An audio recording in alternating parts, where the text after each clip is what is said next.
Entonces vamos a seguir con el tema ese de los conceptos que van al lado del fuego. O sea, tradicionalmente hemos tenido la mentalidad de que eso es un lugar físico donde todo el mundo se quema, pero ya pusimos ya los contrarios, ¿no? O las evidencias con respecto a que si va el Hades, va la muerte, ¿ok? Y esos son conceptos, no son gente.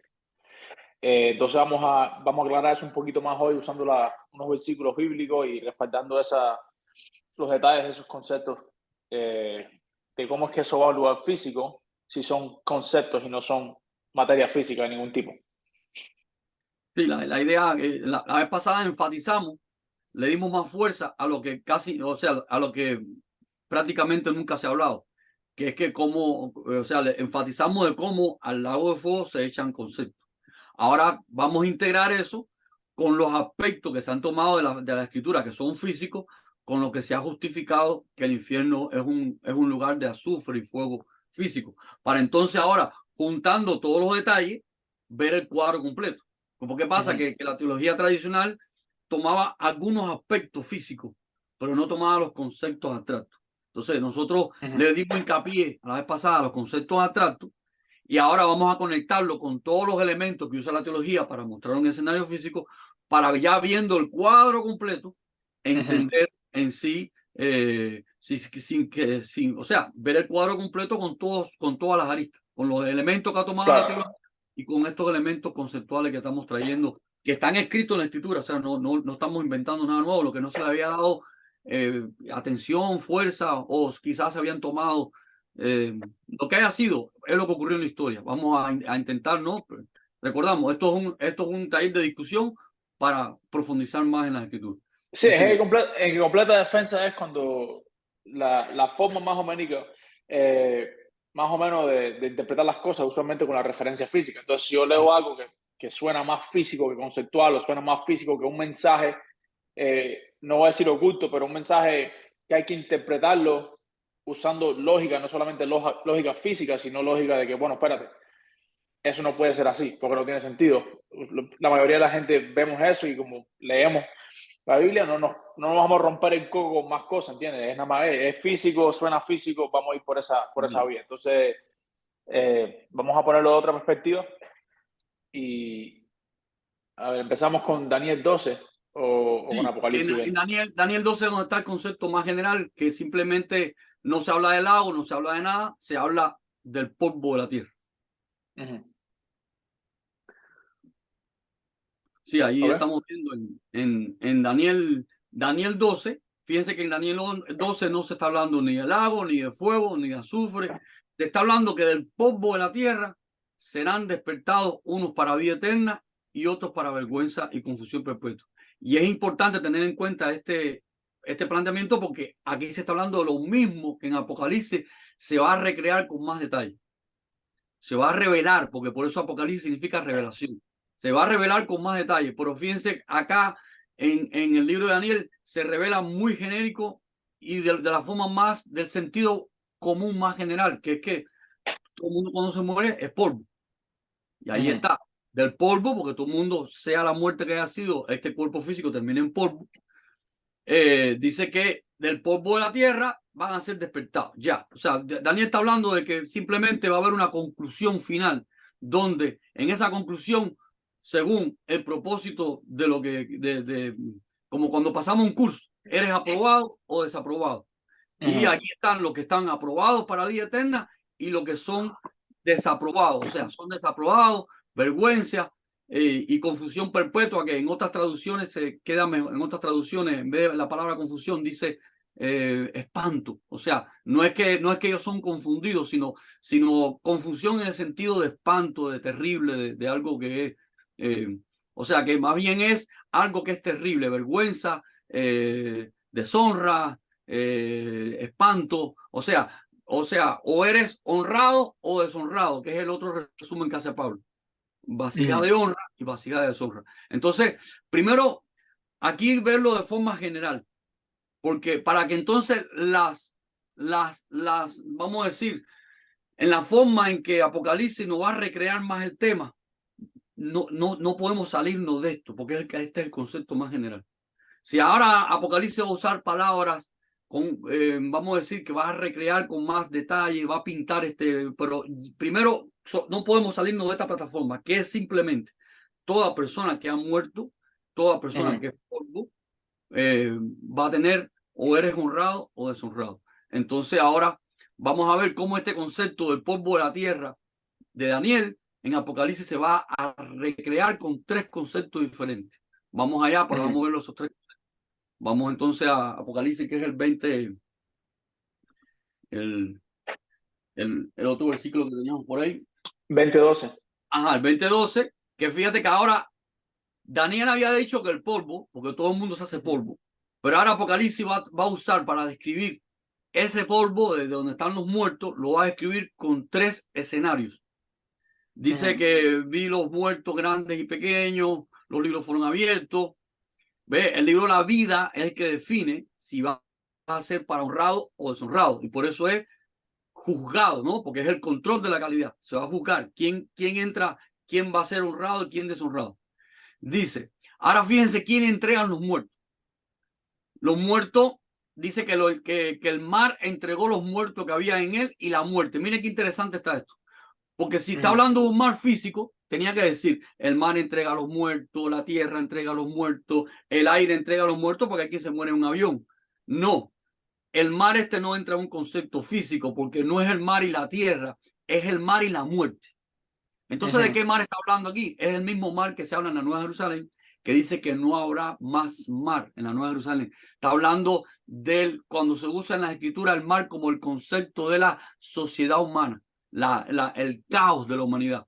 Por eso es que Génesis, el libro de Génesis empieza de que la tierra estaba desordenada y vacía y el Espíritu de Dios se mueve en las aguas, ¿ves? Porque está hablando de ese proyecto de Dios con la esposa que lo hace en la humanidad. Vimos en Mateo 13 que Jesús, Yeshua, nos explicaba que la semilla es la siembra en la tierra que es la humanidad, que también la humanidad que es esa tierra para trabajar, ese barro para trabajar, pero ¿qué fruto lo que da la humanidad? Caos social, y ese caos social se describe en la Biblia como el mar, el caos, porque para nosotros los humanos, nosotros nos sentimos seguros en la tierra firme, pero usted lo tiran al mar, y así sea el mejor nadador del mundo, sabe que por mucho que sepas nadar, no te va a resistir la fuerza porque el mar es infinito. Vaya, humanamente para uno el mar es infinito, no hay para dónde. O sea, el mar representa para la humanidad una situación extrema. O sea, no hay para dónde ir. Estoy en el centro del mar, estoy perdido.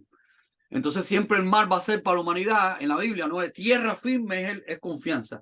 Y mar es el conflicto de la sociedad. Es el producto que produce la humanidad por sí mismo. Por eso que la Nueva Jerusalén no va a haber más mar.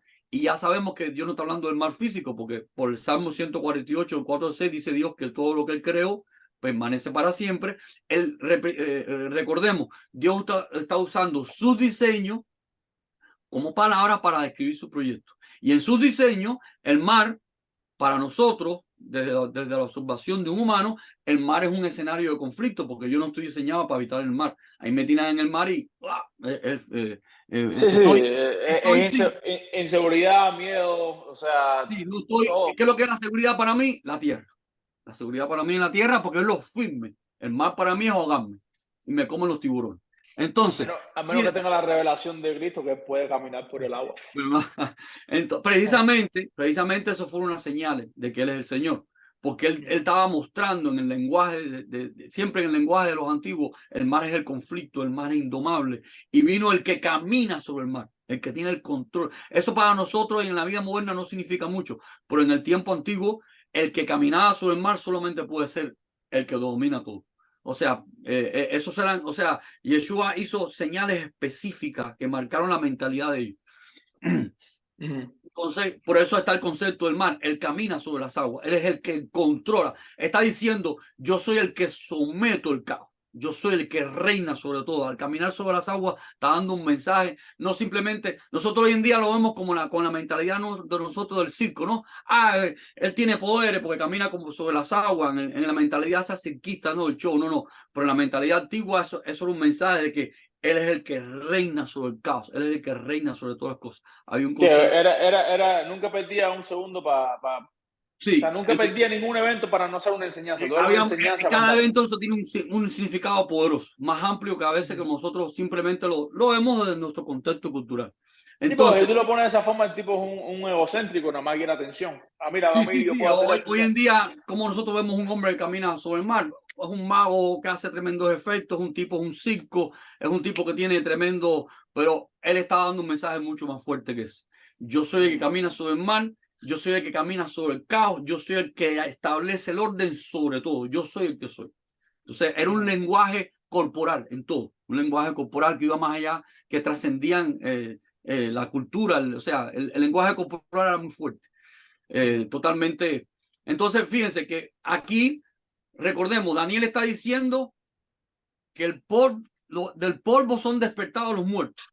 Y ahora aquí el concepto del polvo está dividido, está recreado en tres conceptos. El mar, que son los conflictos sociales que destruye la sociedad. ¿Ve? El mar entrega a sus muertos. ¿Qué es lo que es el mar? Vamos a decirlo así, un ejemplo, estamos ilustrando. Guerras sociales, todas las cosas que vemos en la historia de la humanidad, esclavismo, abuso, todo eso produce muerte. Pero fíjate que el otro concepto ya no es físico, es la muerte. ¿Qué podemos poner en la muerte? Accidente, no sé, una explosión, un avión, un incendio, cosas que no son conflictos sociales, sino simplemente son accidentes.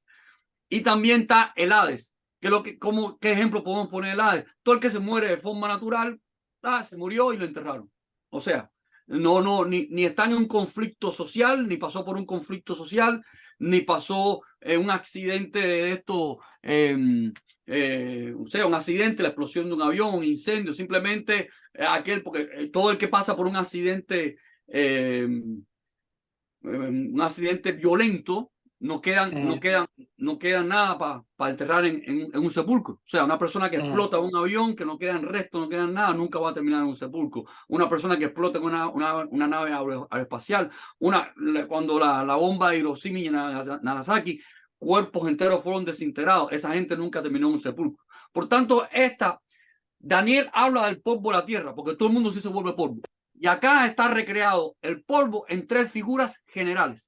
O usted se muere de forma natural y lo entierra en el sepulcro, ese es el Hades, o usted desaparece en un accidente, un incendio, y es la muerte, o sea, todo lo que es infuncionalidad, accidente, el término genérico de lo que es la muerte, o el mar, usted sufrió un conflicto de una guerra social, de una santa inquisición, o sea, son tres formas genéricas de explicar la distinta, pero fíjense que estas formas genéricas no son conceptos físicos, no lo puede, o sea, que es lo que estábamos destacando la vez pasada, que hacia ahora esa muerte y ese Hades van a ser echados en el lago de los fuegos, lo que estamos viendo es un lenguaje de un programador, cuando un programador dice, y se acabó esto y se acabó esto, porque si el lago de fuego sería un evento, un lago físico de azufre y fuego, o sea, algo que quema a alguien, no podemos echar a un lago de fuego concepto.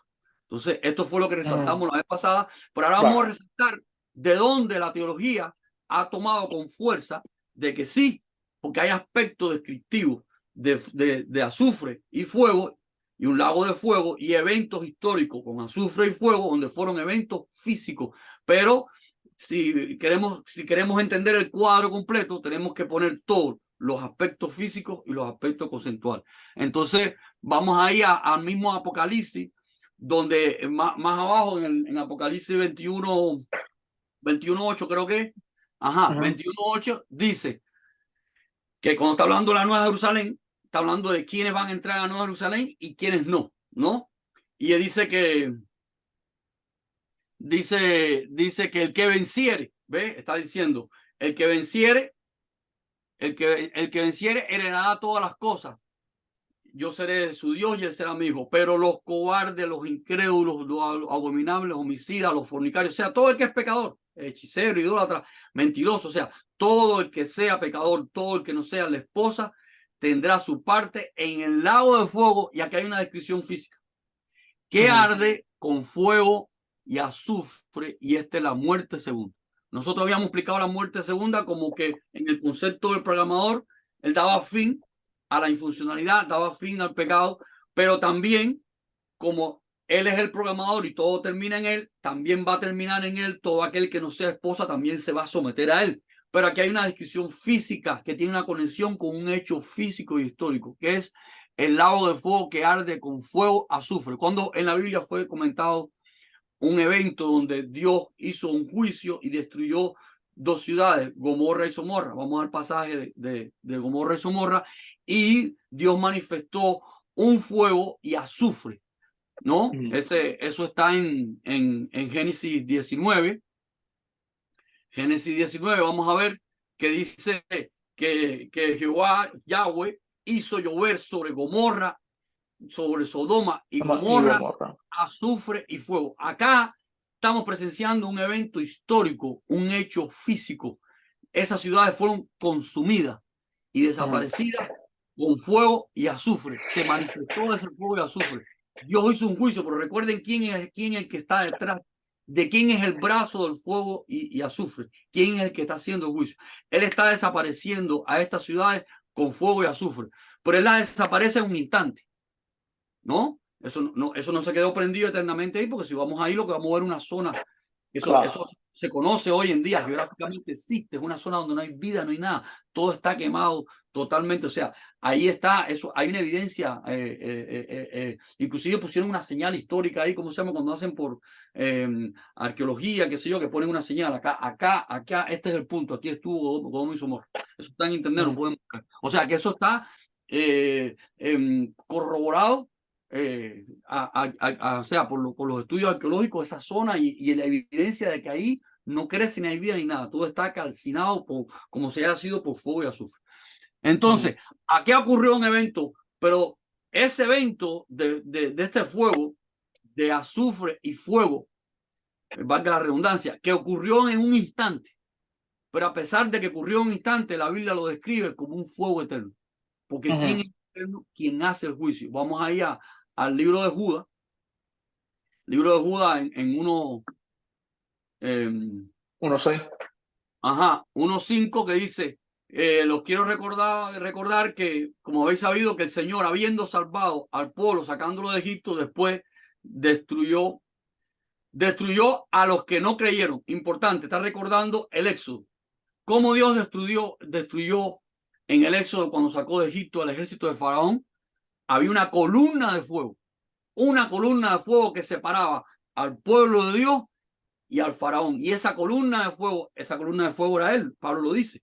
Más la piedra que lo seguía, la columna que lo seguía, era Cristo, era Machía, porque son sus manos en este universo, como las manos del ingeniero en la computadora, el mouse, el teclado. Usted, si yo soy un ingeniero, yo reino en la computadora. Son las herramientas mías en la computadora, soy yo, son mi imagen visible.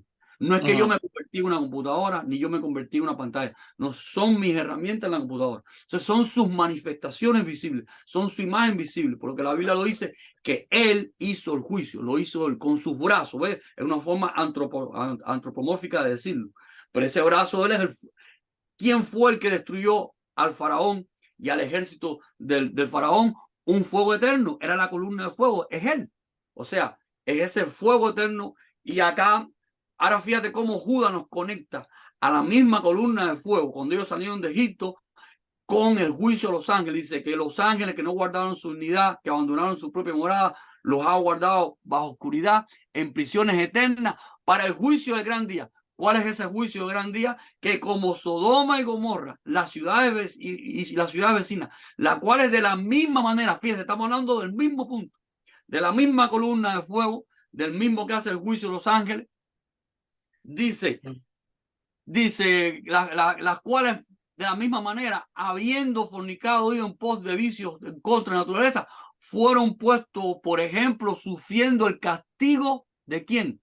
Del fuego eterno. No existe nada físico que sea eterno. El único que es el fuego eterno es él. Ahora, de que él, cuando hace su juicio, cuando le hizo el juicio al faraón, se manifestó con una columna de fuego, que cuando con Sodoma y Gomorra se manifestó con lo incineró en fuego y azufre. Por eso es importante la palabra clave fuego y azufre, porque en Apocalipsis nos va a mencionar de nuevo un lago de fuego y azufre. ¿Qué ha pasado con la teología tradicional?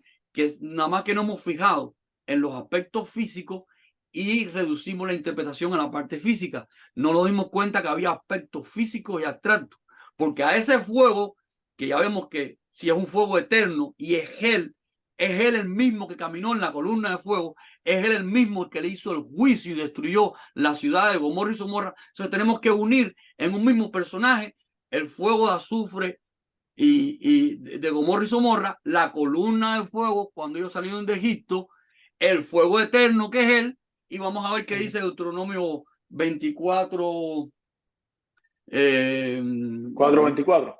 4:24, que dice que Porque él es fuego consumidor.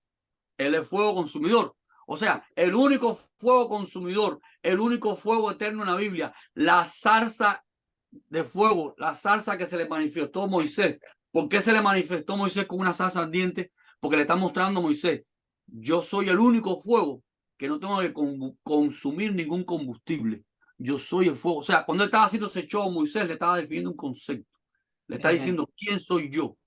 Yo soy aquel que yo soy aquel o el único fuego, no existe otro, soy el único power, el único fuego, la única potencia que existo por mí mismo sin tener que consumir ningún combustible, porque yo soy el fuego eterno. La zarza no se está consumiendo porque yo no necesito de la zarza ni de nadie para existir. Yo soy aquel que es, soy y seré, yo soy el que siempre soy.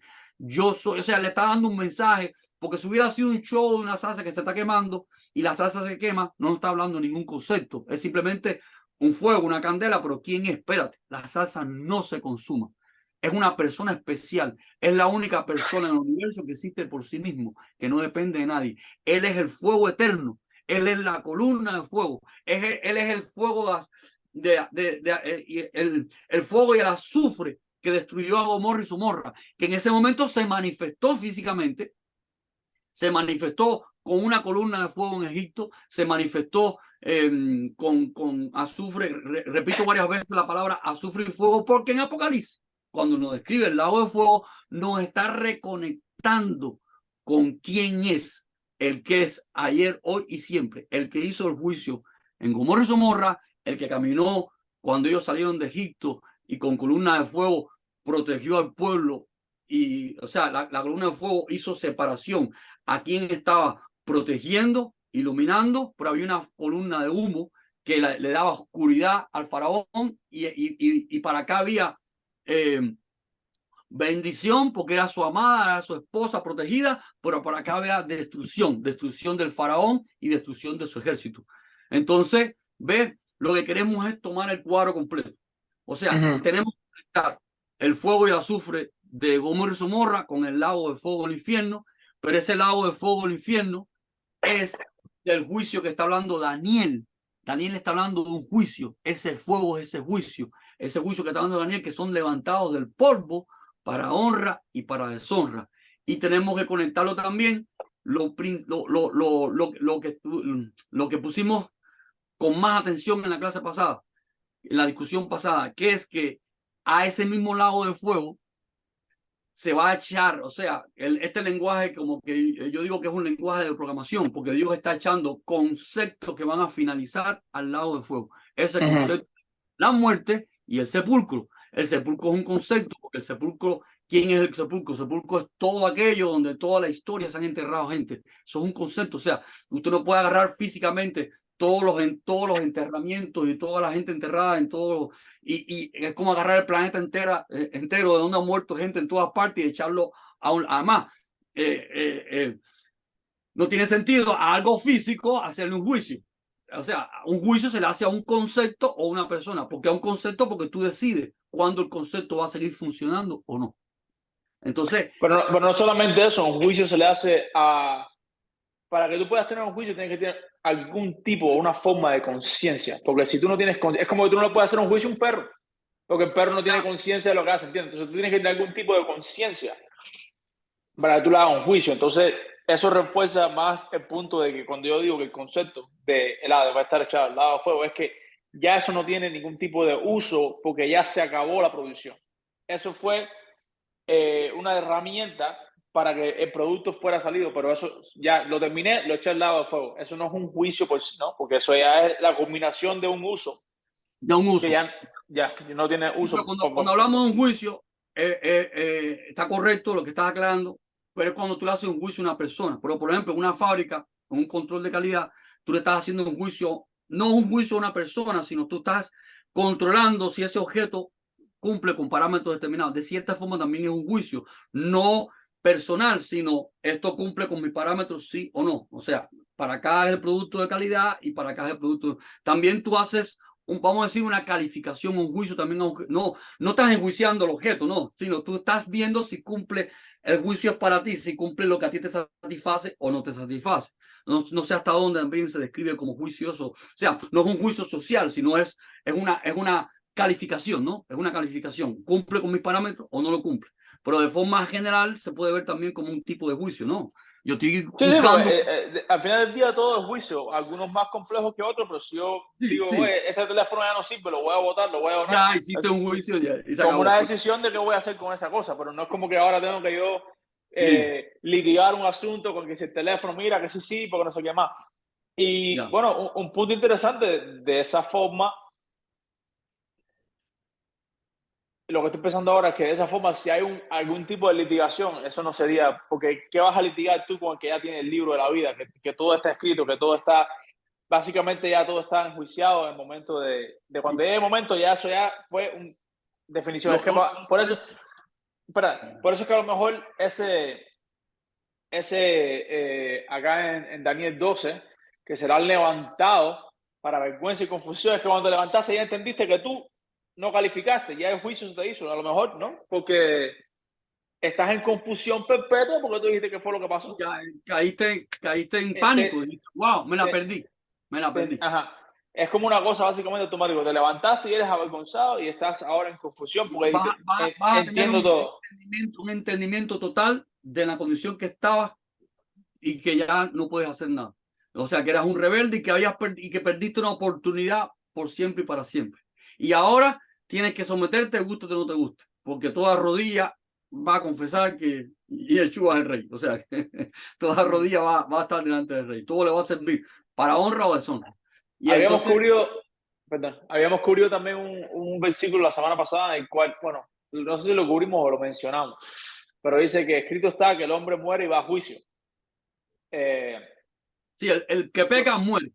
Dice que el hombre, el pecador va a morir. Va a morir. O sea, que está diciendo la Biblia que no va a trascender. Porque o sea, ¿quién es la esposa? Aquella que acepta la verdad de Dios, el proyecto de Dios, va a trascender eternamente reinando.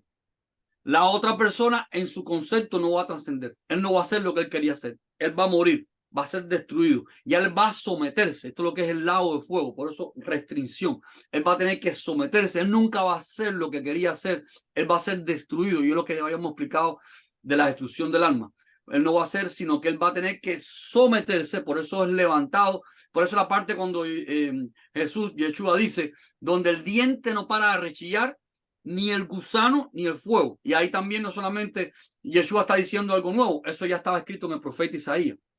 El profeta Isaías ya estaba hablando de que el gusano y el fuego no va a parar. Aquellos que van, Isaías está dando la profecía de los enemigos de Israel que van a ser destruidos, y dice que el gusano y el fuego no pararán eternamente. Entonces te das cuenta que físicamente, si lo llevamos a un escenario físico, es imposible.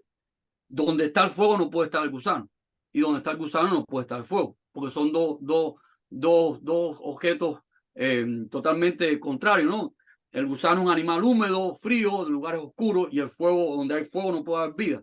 Pero Isaías está diciendo, los enemigos van a ser destruidos y el gusano y el fuego no parará eternamente. O sea, Isaías no está hablando con una condición, no está recreando la condición que está hablando Daniel. Vas a ser despertado para terror, para confusión eterna, porque eternamente va a estar en ti ese gusano y ese fuego, y vas a ser destruido. Tú no vas a ser un enemigo delante de Dios, tú vas a ser un siervo, tú vas a ser un esclavo, te vas a tener que cumplir lo que tengas que cumplir y en deshonra.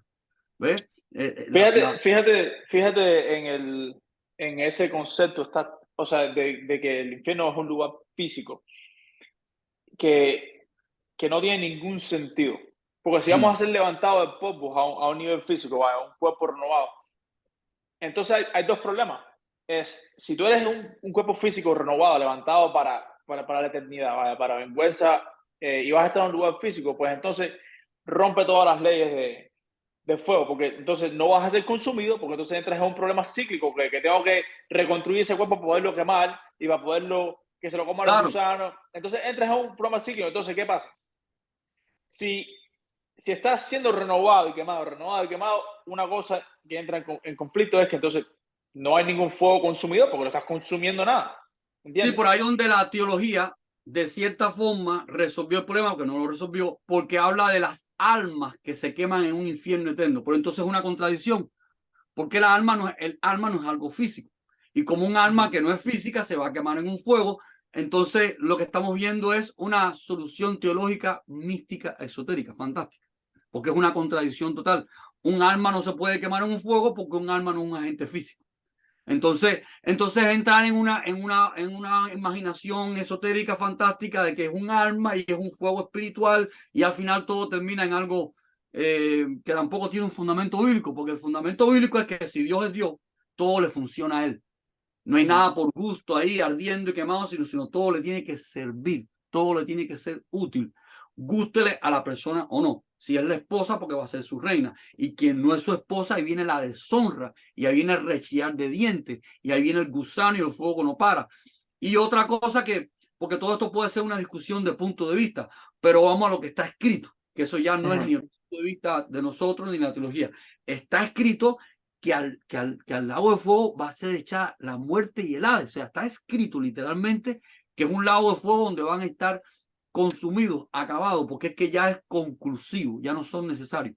Conceptos van de la segunda muerte, van a ser conclusivos conceptos que estaban siendo usados para el proceso de la esposa, como tú mismo comentaste, ¿no? Se acabó el salón de operación, se acabó la operación, todos los instrumentos, todas las cosas se recogen y se acabó porque ya se acabó la operación. Ya no hace falta, eran herramientas que estaban en el proceso de la esposa que son conclusivas. O sea, porque todo lo otro podemos discutir y especular, pero acá lo importante es que escrito está, va a ser echado al lago de la muerte, del fuego, perdón, la muerte y el Hades. Por tanto, el lago de fuego de ninguna manera puede ser algo físico, y si dice Judas que es el fuego eterno, y dice Pablo que aquí el fuego, que aquella roca que lo seguía era Cristo, era Machía. Entonces, y acá mismo el libro también de Judas nos conecta que cuando ellos salieron de Egipto era la columna de fuego, que el mismo libro de Judas nos está conectando a la columna de fuego, que es una persona, que es el Señor, que es su manifestación visible, que es su imagen visible, como yo como ingeniero, mis manos en la computadora, mi imagen visible. Acá Judas está literalmente, en el pasaje de Judas están conectando a la columna de fuego con el azufre y el fuego Gomorra y Somorra, y en el libro de Apocalipsis se están juntando todas las cosas, porque nos están juntando azufre, que es Gomorra y Somorra, nos están juntando el juicio, nos están juntando Apocalipsis es un tipo profético de lo que pasó en Egipto, que Egipto lo que hace es Dios sacar a su pueblo de Egipto, saca a su esposa de Egipto y hace juicio al faraón. Y acá, o sea, cuando tenemos el cuadro completo, fuera de lo que podamos especular y pensar, el cuadro completo está escrito literalmente. Aspectos eh, totalmente conceptuales, que son toda esta condición de la línea de producción, o sea, las condiciones que hacían falta para la esposa, ya está culminada la esposa, viene la segunda muerte, porque ahora ¿qué viene ahora? La eternidad. En la eternidad no hace falta sepulcro, en la eternidad no hace falta muerte, por tanto se le dio la segunda muerte, o sea, si acabó todo eso, ya no va a ser más, porque ahora viene la eternidad, Dios reinando con su esposa, con su reina, y ese reino sacerdotal va a reinar sobre todo aquellos que están bajo deshonra, porque van a ser los siervos, como habíamos ilustrado con el pasaje de Salomón, que en Jerusalén se construía el templo, pero en Jerusalén no había polvo, no había martillo, las rocas venían talladas de las naciones eran los siervos, o sea, en Jerusalén era el templo, era la adoración, eran los levitas, era la adoración al Señor. En Jerusalén no había ruido, no había no había martillo, no había, ya todo venía preparado de las naciones. Las naciones le servían a la reina, a Jerusalén. Eso es una imagen profética del futuro. Las naciones cortaban la roca, las naciones traían oro, las naciones traían plata, las naciones lo traían todo. Y en Jerusalén solamente había alabanza y gloria, porque lo que se está ilustrando acá es lo que dice Pablo. La vasija de honra, Jerusalén es la honra, es la gloria, es el reino, y la deshonra, los que trabajan para Jerusalén, los que van a buscar las piedras a las canteras, tienen que cortar las piedras, están en el polvo, están en el trabajo, están en el esfuerzo, son los que les sirven a la reina. Y esto está escrito literalmente, es una imagen profética de eternidad. O sea, Sí, sí. en imagen profética de eternidad, donde quién es ese lago de fuego en el pasaje de Salomón.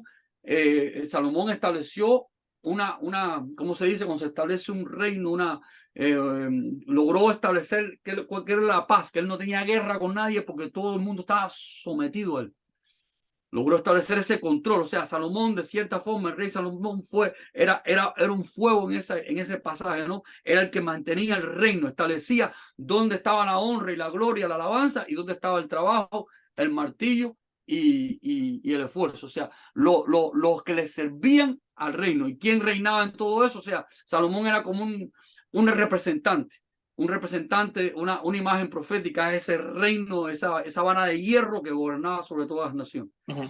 Entonces, Una pregunta de los conceptos que estabas identificando, porque trajiste un punto muy curioso con la salsa ardiente, la salsa que no se quemaba, o sea, que estaba ardiendo en fuego, pero no se quemaba.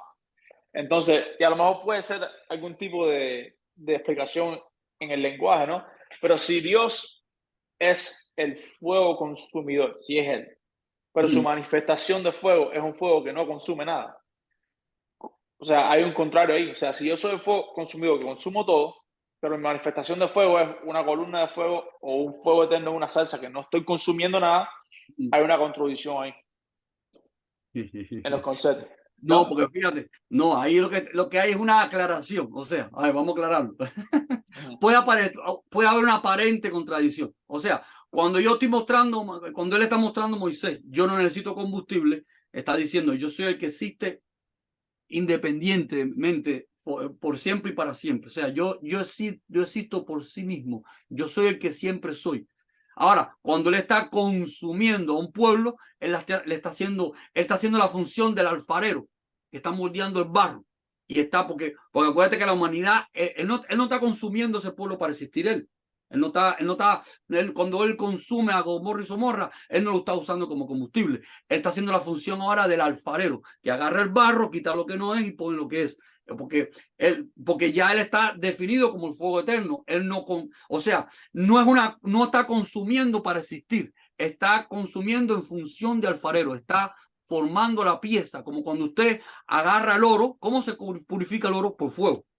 ¿Ve? El oro se pasa por fuego y el verdadero oro, eso fue lo que el juicio por fuego se ilustra en la Biblia con el oro. Lo mismo que Dios hace con el oro, que él purifica el oro de la garrasca, de lo que tú pasas el mineral por fuego y todo lo que no es calidad es consumado y queda el oro. Pero él está haciendo la función de alfarero. O sea, está agarrando la materia prima. No es consumir para existir, sino es la consumación de un diseñador que está moldeando la obra. O sea, hay que ver cuando el concepto es que él o sea, consume, que está moldeando una obra, como cuando también recuerden el pasaje del fuego extraño en el tabernáculo. Los hijos de Aarón que hacen el fuego extraño y son consumidos. O sea, Dios está quitando el error del problema. Cuando un médico en el hospital, usted tiene cáncer y hace una cirugía, quita el cáncer y deja el buen tejido para que prevalezca la vida. O sea, él ahí consumió a los hijos de Aarón, pero él no está consumiendo como combustible, sino está haciendo la función del alfarero, que está rediseñando, está quitando las partes en su obra perfecta, como cuando ¿cómo se llama? El que trabaja en metalurgia, que purifica el oro, el mismo que trabaja. ¿No? Ajá, él está purificando el oro y sacando el ruido, ¿no? Purificando entre la calidad del oro y todo lo que es. Por eso dice que igual que Dice que igual que el fuego prueba el oro, fíjate qué comparación hace, creo que es el libro de Proverbios. Así como el oro es probado por fuego, el corazón del hombre va a ser probado con el Espíritu de Dios. O sea, el Espíritu de Dios es ese fuego que prueba mi corazón y consume todo corazón rebelde, es consumido, no como combustible para su existencia, sino como rey que somete o como alfarero que construye. O sea, está la parte de... Pasa que en el lenguaje, es un problema de la limitación de los lenguajes, ¿no? Cuando se usa consumir, porque estoy consumiendo un combustible, cuando se usa consumar, porque estoy haciendo una obra de arte. O sea, estoy como artista, estoy consumando la obra, estoy moldeando la obra, pero él para existir no necesita consumo. O sea, estas, esto, vamos a decir, pasajes históricos en los que una persona es consumida o un pueblo, no es que son usados como combustible, sino es la acción del alfarero corrigiendo la obra. Esa es la idea.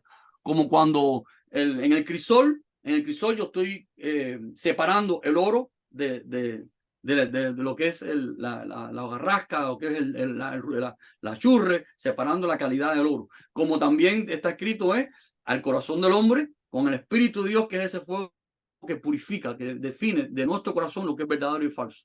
Esa es la idea. Ok, entonces, si hay un día del gran juicio, ¿no? Que es al final, esos juicios en tiempo real serían que son simplemente enseñanzas. O sea, porque si hay un gran juicio, yo lo doy soa y soa y soa, y el día del gran juicio se hace todo el juicio, pero hay varios juicios en la historia, ¿no? Como de Sodoma y Sí. Gomorra. Y entonces dirías tú que esos simplemente son eventos de enseñanza. O sea, para el propósito que estamos definiendo hoy, o... No solamente es que por eso es que se llama el gran juicio. ¿Cuál es la diferencia entre o sea, eso es lo mismo que ocurre en una línea de producción. En una línea de producción tú tienes la parte conclusiva, que es el control de la calidad.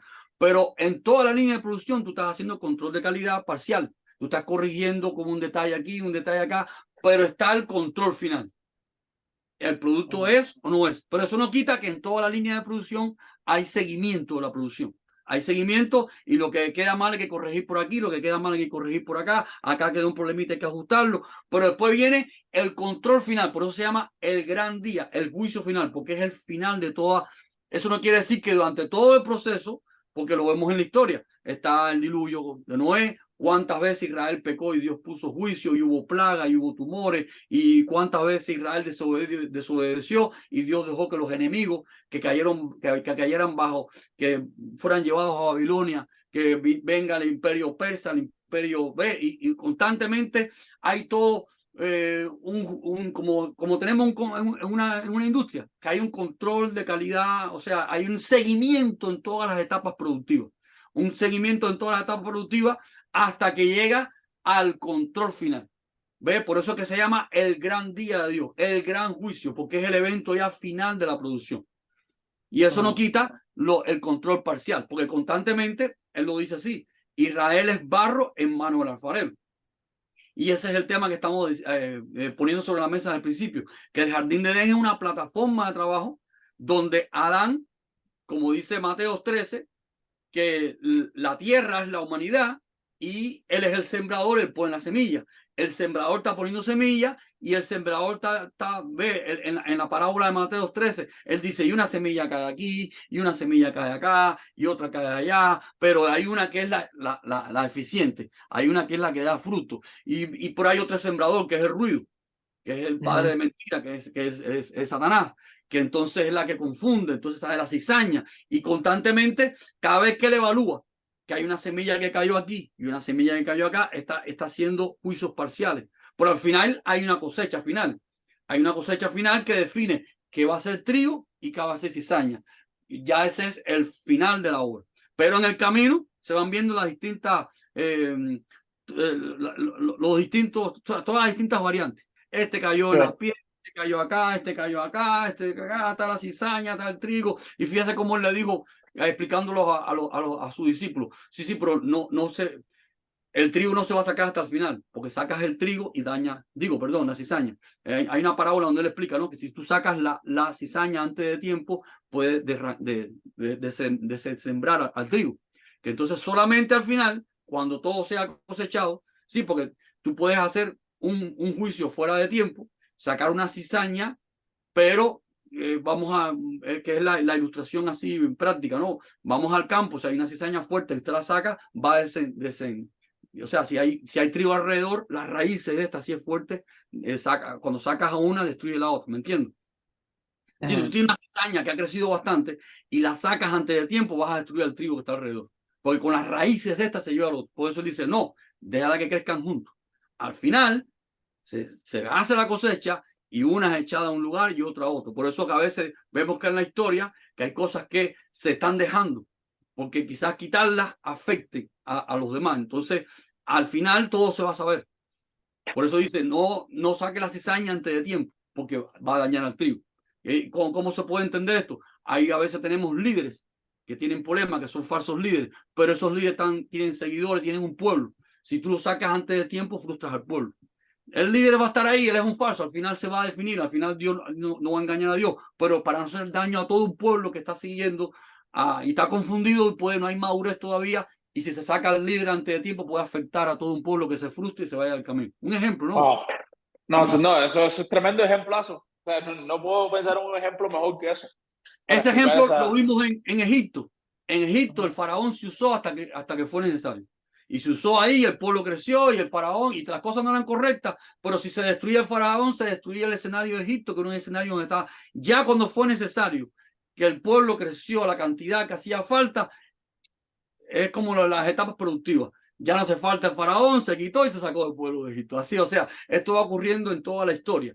Etapa Bueno, tras también hay ejemplo de un líder de una iglesia, ¿entiendes? Tiene un seguimiento, tiene ya. una congregación, la El, gente está ahí con el deseo, con el corazón dispuesto, con no sé qué más. Que el tipo sea un camaján y sea un ladrón y esas cosas, no tiene nada que ver con que ahí hay gente con deseo de claro. verdaderamente Si se ser saca parte a la de. persona, se demoraliza a la persona antes de tiempo, puede frustrar a mucha gente y la gente se frustra. Entonces, si este era de Dios y entonces pasó esto, o sea, todo tiene su momento oportuno porque puede hacer daño en distintas etapas. Por eso, y eso lo vamos viendo también en lo que es la Torre de Babel. La Torre de Babel era un proyecto contra Dios, pero estaba aglutinando gente, estaba creciendo gente, pero en el momento ya que iba a ser crítico, Dios lo divide y lo separa. Y eso lo vamos a ver a través de la historia. ¿Cuántas veces el propio, nuestro propio pueblo, por ejemplo, el mismo cristianismo, ha crecido, pero cuando ya hay doctrinas que son diferentes, empiezan a haber denominaciones, se Claro. dividen. Se dividen en mil lenguas, porque cuando el bautista no entiende al pentecostal, el pentecostal no entiende al bautista del séptimo día, adventista del séptimo día no se entiende con el testigo de Jehová, otro no sé. Pero en esa división, igual que la Torre de Babel, aparentemente en la división, pues el mensaje se sigue dispersando. O sea, hay varias estrategias que Dios va usando en la historia, que se van repitiendo, pero el proceso la industria va de una forma u otra. Por ejemplo, qué cosa más terrible fue o sea, todas las barbaridades históricas que hizo el Imperio Católico con la Santa Inquisición y qué sé yo. Fue terrible, pero fíjense que fue una maquinaria que llevó el concepto, mal o bien, el concepto de la cruz y de Jesús fue llevado al mundo entero, porque era un mundo, porque ahora decimos, bueno, llegó el abuso de la conquista española a América, hicieron estragos, hicieron barbarie, pero también en América, acá los pueblos eran tribus que le sacaban el corazón a otros, o sea, era un mundo de barbarie en ambos bandos. Pero qué increíble que ese mecanismo, de cierta forma, que parece que tiene cosas agresivas, haga un producto final que ha sido la civilización del mundo, porque el mundo antes no era civilizado. El mundo antes, con todo lo que decíamos, no, acá en América, antes que hubieran venido la civilización, no, acá unas tribus esclavizaban a otras y unas le sacaban el corazón a otras y había un salvajismo terrible.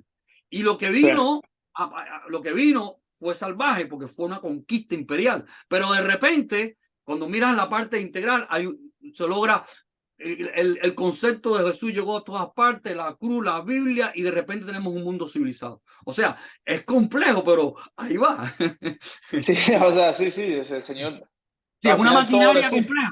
Al Es final una tú lo manera, decís, es como José en Egipto, como hemos hablado antes, que José es Egipto y él se viste de egipcio, se casa con una egipcia, habla egipto, es todo Egipto, pero al final del día el Dios que está con él es el Dios de sus padres, el Dios de la creación, pues, y al final se manifiesta, ¿entiendes? No se manifiesta a sus hermanos, oye, parezco Egipto, todo fue egipcio, pero al final del día el mensaje es que yo soy uno de ustedes.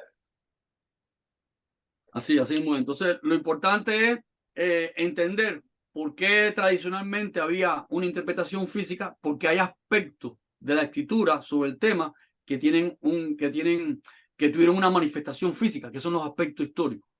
Que Ujú, cuando Dios manifestó su juicio, apareció el fuego. Pero lo importante es entender que ese fuego son sus funcionalizaciones en la creación. Es Él el que está atrás del fuego, porque es un fuego eterno, no es un fuego natural, no es un fuego accidental. Es Él haciendo un juicio a Sodoma y Gomorra, es Él caminando en la columna de fuego y es Él donde en Él todo termina en su fuego, ya sea en pasión porque la esposa termina en el fuego de amor con Él, o todos los que se van a someter a su fuego porque Él es el fuego eterno y al final todos los conceptos, todo va a terminar en Él y para Él, porque todo esto se creó por Él y para Él, y cuando termine el proceso, por eso se llama segunda muerte, porque va a culminar todo lo que va a culminar conceptualmente y todo lo que no era esposa, todo lo que no era esposa también va a culminar, porque ya no va a haber el que era malvado, el que era asesino, el que era enemigo, no, usted va a ser un siervo.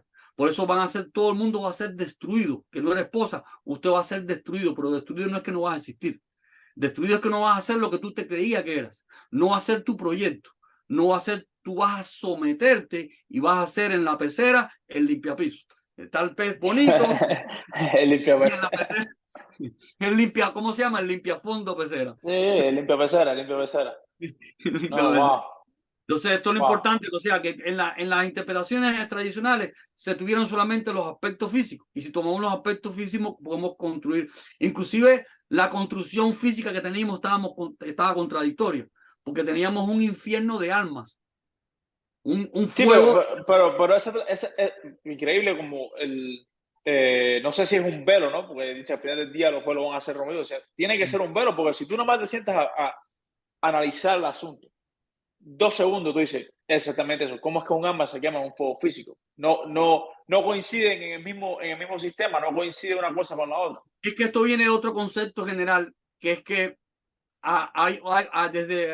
recordemos que todas estas teologías vienen de un mundo medieval, y en el mundo medieval y en tanto las tradiciones judías como cristianas es que este mundo material se va a acabar y en la eternidad nada va a ser físico, sino todo va a ser esotérico, místico, espiritual, va a venir la era espiritual. Entonces es aquella mentalidad de que la materialidad no es de Dios. Toda esta Ujú, materialidad es espiritual, la creó Dios. Nosotros no somos lo que no entendemos. Le llamamos una cosa material y a otra cosa espiritual y tenemos una ambigüedad de conceptos. Porque para nosotros espiritual es ser guiado por Dios. Pero espiritual también son las emociones, y, o sea, las cosas artísticas son espirituales también. El pecado es una cosa espiritual, porque el pecado es un error en el mundo espiritual. Entonces, el concepto espiritual es un concepto, tenemos un subjetivismo mezclado en todas las cosas y sobre ujú, todo esta idea general del mundo medieval de que la eternidad Dios va a destruir toda la materialidad y todo va a ser algo, ¿ves? Vamos a hacer almas volando, entonces es toda una imaginación eterna en algo que nadie lo entendía, pero todo el mundo lo describía con un lenguaje común de que las almas que van a estar cantando y alabando a Dios todo el tiempo y ahí están todas esas imágenes que conocemos de la gente flotando en el espacio con liras, ¿no? ¿Tú no has visto todo eso? De sí, eso sí, hay sí, sí, o sea, sí. de que la eternidad todos vamos a estar flotando en el cielo, porque ese es otro concepto, que la eternidad vamos para el cielo. O sea, todo el mundo sigue soñando de cuando la eternidad es ir para el cielo. Eso no está en la Biblia en ningún lugar. En la Biblia no Ujú, existe que nadie va para ningún cielo. El Dios viene a reinar, o sea, que pertenecemos al cielo de Dios. El cielo de Dios, su reinado. Del viene a reinar. El rey, ¿qué dijo ujú, Jesús? ¿Qué dijo Yeshua? El reino de los cielos se ha acercado, porque el cielo es Él. Pero todavía hoy en el mundo moderno seguimos pensando de que toda la eternidad es que nos vamos para el cielo, nos vamos para un cielo, para un lugar que todo lo material va a desaparecer. exacto. Entonces, ya viene toda una imaginación futurista que toda es mística y esotérica. Y Que de entonces, hecho, Pablo dispara eso durísimo desde aquellos tiempos que está escrito. Mira, aquí estaba buscando esa parte en Hechos 17:29, dice, bueno, vamos a leer el 28. Porque en él vivimos y nos movemos y somos, como algunos de vosotros propios poetas también han dicho, porque el linaje suyo somos. Siendo pues linaje de Dios, no debemos pensar que la divinidad sea semejante al oro o plata o piedra, escultura de arte y de imaginación de hombres. ahí está. Entonces, es lo que pasa, que ese mundo medieval que tú dices estaba antes, que yo me imagino una cosa y así hacemos todo Y un show. hacemos imaginaciones, y en esas imaginaciones nos olvidamos de versículos bíblicos, porque Cristo está en el Salmo 148 del 4 al 6. Dice, Dios creó todo con leyes eternas, o sea, que todo lo que estamos viendo, todos estos principios eternos, todas estas cosas que llamamos material o inmaterial, tienen principios eternos que dice que no, que permanecerán para siempre, porque son sus principios eternos. Y el otro versículo que sacamos la vez pasada que dice que Dios creó la tierra y nunca será destruida. O sea, que su creación nunca será destruida. Sino lo que viene es a reinar su verdad. O sea, ¿qué es lo que viene a destruir Dios? ¿Cuál es el cielo y la tierra que Dios viene a destruir? La cosmovisión humana. Nuestra visión humana, nuestro error, aquella muerte que entró con Adán, que es el error. Pero estamos viviendo, de cierta forma tenemos la eternidad delante de nosotros, porque delante de nosotros está su principio, no está el producto final. Estamos en etapa para el producto final, ok, pero pero el escenario tiene sus principios eternos. O sea que estamos delante de nosotros, de cierta forma, estamos viendo la eternidad, porque estamos viendo, no, repito, no el producto final, no el gozo de la perfección de la esposa con el rey reinando, pero este escenario tiene sus principios, lo dicen los salmos, que toda la creación, todo lo que existe lo alaba a él, porque todo muestra sus principios, todo lo que respira lo alaba a él, porque en la creación vemos la gloria. ¿Qué dice el Salmo? Esto lo dice claramente el Salmo 22, ¿no? Dice, no, perdón, el 19. Que dice, los cielos cuentan la gloria de Dios y el firmamento las obras de su mano. O sea, los cielos, la creación, esa creación que vemos física, que nosotros describimos como física material, que no entendemos todavía, porque ya la ciencia ya la ciencia moderna sabe que la materialidad no existe de la forma que humanamente la vemos. La ciencia moderna sabe que todo lo que existe es campo ordenado. Inclusive todo el campo ordenado es el último concepto ahí que existe es computacional, que todo esto es como una gran computadora, que todo Claro. está computado, o sea, que todo esto es información. De que nosotros vemos una materialidad o no es una forma descriptiva, porque todo lo que es material, o sea, si usted lo desequilibra nuclearmente, todo se convierte, eso es lo que es una explosión atómica. ¿Qué es lo que es una explosión atómica? Cuando se desestabiliza la estructura material, todo se convierte en luz y calor. Precisamente el estudio de todo el mundo físico atómico se hace con la física óptica, porque toda la estructura, los materiales terminan en óptica, o sea, todo el mundo atómico, subatómico no es más que energía organizada. O sea, que todo este concepto de materialidad es una forma de nosotros en nuestra ignorancia describir las cosas. Sí, es como en la matemática sería la geometría, es una forma de visualizar conceptos matemáticos en figuras y cosas así. Porque sabemos que la materia no se consume ni expira, sino que cambia de forma. O sea, la energía va cambiando de forma. Como tú dices, si yo prendo un fósforo, ahora es palo, pero si lo prendo se quema y se convierte en polvo y se convierte en carbón y después lo que queda es Sí, calor, lo que queda es energía. la misma energía de luz que la planta tomó del sol para formar la celulosa, ahora estamos haciendo el proceso inverso. Estamos descomponiendo la celulosa en sus elementos más simples, carbono, oxígeno, que es lo que tú ves, y la misma energía de la luz que empleó la planta para formar la celulosa, ahora al descomponerse esos elementos, vuelven a soltar la misma luz que tomó del sol, ahora la vemos en forma de fuego. O sea, la misma cantidad de luz y calor que la planta tomó por la fotosíntesis para estructurar la celulosa, cuando tú quemas el palo, la madera o el papel, lo que estás viendo es el proceso reversible. De nuevo vuelve a ser luz y calor. Y así, y en una explosión nuclear, lo que estamos viendo es la desintegración de la materia en la energía que la compone, porque todo lo que es materia es energía organizada. O sea, si yo descompongo, de ahí la fórmula esta, que energía igual a masa por C al cuadrado. O sea, que cualquier objeto que yo tomo en mi mano, su masa me va a dar la cantidad de energía por la velocidad de la luz al cuadrado, que es C al cuadrado es 300.000 por 300.000, eso es, o sea, un número inimaginablemente grande. Por eso es tan, o sea, que cuando un pedazo de materia, como lo describimos, se desintegra en luz y calor, la energía es tan grande que puede destruir todo el sistema. Todo, eso es inconcebible, toda la energía que puede salir, porque hasta en las bombas atómicas, o sea, en las bombas atómicas que conocemos ahora, por ejemplo, la de uranio, tú lo que hace es desintegrarse de uranio a plomo, y miren la cantidad de energía que sale. Ahora imagínense que de uranio no fuera un cambio de uranio a plomo, que el uranio es el 92 y el plomo es el 80, o el 80, el 81, no recuerdo ahora. Aquí tengo la tabla periódica de elementos químicos. El plomo es el 78. O sea, perdón.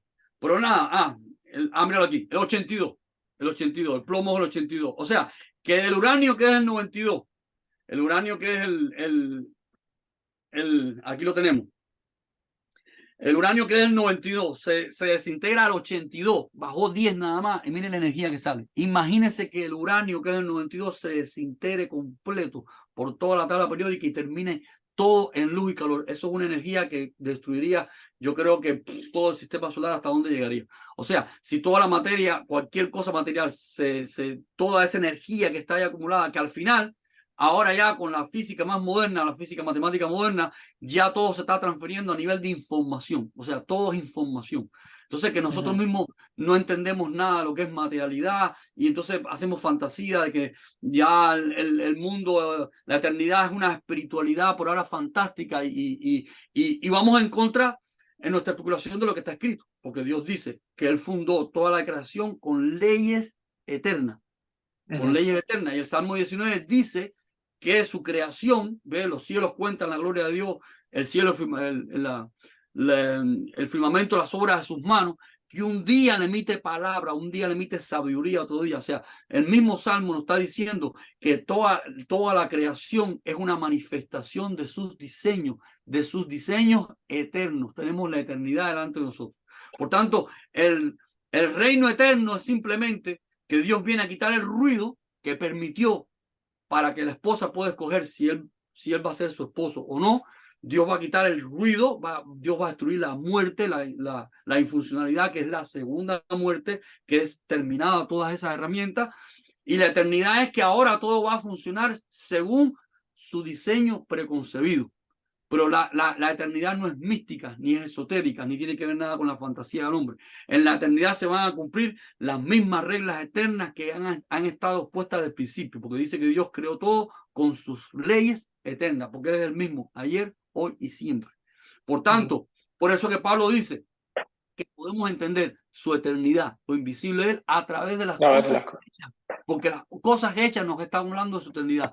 Por tanto, toda imaginación de la eternidad que no sea congruente con las cosas hechas es fantasía, y no es congruente ni con la escritura, porque la escritura constantemente nos dice que su creación, sus leyes son eternas y para siempre. Sus principios son eternos y para siempre. Si no, entonces tenemos dos dioses. Un Dios que creó el mundo material y un Dios de la eternidad. Entonces el Dios de la eternidad tiene que fajarse con el Dios de la materialidad actual. Tiene que haber la guerra. Pero bueno. Sí, porque esta materialidad la construyó un Dios material, pero el Dios de la eternidad es un Dios espiritual. Entonces hay dos dioses donde hay una guerra entre el Dios espiritual, que va a destruir al Dios material, y la eternidad es espiritual. Ve, todo es un absurdo. El Dios es el mismo ayer y siempre. Él es espiritual y tiene una creación visible, que nosotros la describimos. Somos nosotros los que inventamos el concepto de materialidad. Nosotros no entendemos nada de lo que es esto. Que es como está escrito aquí, lo que te había escrito, que es escultura de arte y de imaginación de hombre. Imaginación. Entonces nosotros le decimos material a lo que entendemos que es material, y a lo que es invisible le decimos y lo que es fantasía es todo, para justificar el absurdo. Para justificar el absurdo, eso es el Espíritu Santo. Ya, entonces tomamos al Espíritu de Dios lo justificamos con nuestra subjetividad y sacamos entonces al Espíritu de Dios de las Escrituras, de los principios de la Escritura, porque el Espíritu de Dios, su Escritura es el testimonio de su palabra, de su concepto, que son entendibles, como dice Pablo, a través de las cosas hechas. Todo lo que sacamos de las cosas hechas, estas cosas hechas, es su eternidad. No, Ahí está. pero fíjate, aquí viendo del 29, siguiendo leyendo de eso, de la imaginación de hombre, está hablando lo que habías hablado tú antes, hace un momentico, de que cómo todo lo que el hombre se imaginó y llegó, y como quiera que el proyecto haya llegado a las naciones, terminó una civilización. Aquí, esa parte del 29, otra vez lo vuelvo a leer: linaje de Dios, no debemos pensar que la divinidad sea semejante a oro, plata, piedra, escultura de arte, imaginación de hombre, el 30. Pero Dios, habiendo pasado por alto los tiempos de esta ignorancia, ahora manda a todos los hombres en todo lugar que se arrepientan, por cuanto ha establecido un día el cual juzgará al mundo con justicia por aquel varón a quien designó, dando fe a todos con haberle levantado de los muertos. O sea, todo lo que hemos experimentado ahora ha tenido su propósito, como tú dices. Toda la imaginación de hombre, todas las denominaciones, todos los malentendimientos, pero hay un día que es que arrepiéntase todo el mundo, y ese es el sacrificio de Cristo. Porque es un proceso que vamos viendo una historia de crecimiento del ruido hacia la señal, hacia la verdad. Nosotros hoy, o sea, no estamos criticando el pasado. Si hubiéramos nacido en el pasado, hubiéramos pensado así. Es que tenemos la ventaja histórica de que hoy hay más información. Hoy Claro. tenemos la ventaja histórica. Lo que no puede pasar es que hoy, teniendo la ventaja histórica, sigamos con todas esas tradiciones místicas, esotéricas, porque ahora no tiene justificación. En aquella época ellos no tenían información, inclusive en aquella época no tenían la palabra, no tenían la Biblia. La Biblia vino a imprimirse y ¿cuántos? Casi 1500 años la gente no tenía la escritura, porque inclusive cuando se imprimió por primera vez, se imprimieron pocos ejemplos para determinados reyes y gobernantes, pero el pueblo, o sea, masivamente, la Biblia vino a estar así al alcance de todo, casi pegaditos al año 1900 y tanto largo, casi 2000. O sea, cuando ya empezaron las grandes publicaciones que todo el mundo pueda tener una Biblia en la mano. O sea, que hoy tenemos la información, tenemos la escritura y tenemos, o sea, la escritura y la evidencia, y la evidencia de la realidad. No es que le estamos haciendo caso al mundo científico, no, es que el mundo científico tiene que doblar rodilla ante la verdad si quiere hacer la ciencia aplicada. Si quiere que un avión vuele, tiene que, o sea, no, porque se puede como que entender que ahora la ciencia tiene que confirmar unas cosas, no. Es a lo cual la ciencia ha tenido que doblar la rodilla, si no, no le funcionan las cosas. Porque no es que la ciencia no está diciendo las cosas, porque la ciencia son hombres que mienten. Es porque si quieren tener resultados, tienen que someterse a la verdad de Dios. Y es la evidencia, como dice Pablo, de las cosas hechas de su creación, a la cual la ciencia se tiene que someter. Después nos puede mentir diciendo que Dios no existe, que venimos del mono. Pero para construir las cosas, que es la ciencia aplicada, tienen que someterse a lo que se llama un hecho real, o sea, la realidad, como dice Pablo, las cosas hechas, los principios eternos que Dios ha puesto delante de nosotros. Esa es la idea. Entonces, Wow. dale, ahí se nos fue el tiempo ya. No, quedó bien, man. Entonces para la próxima seguimos con más temas. Ahí seguimos. Bueno, pues eso es. Shalom, bendiciones. Bendiciones.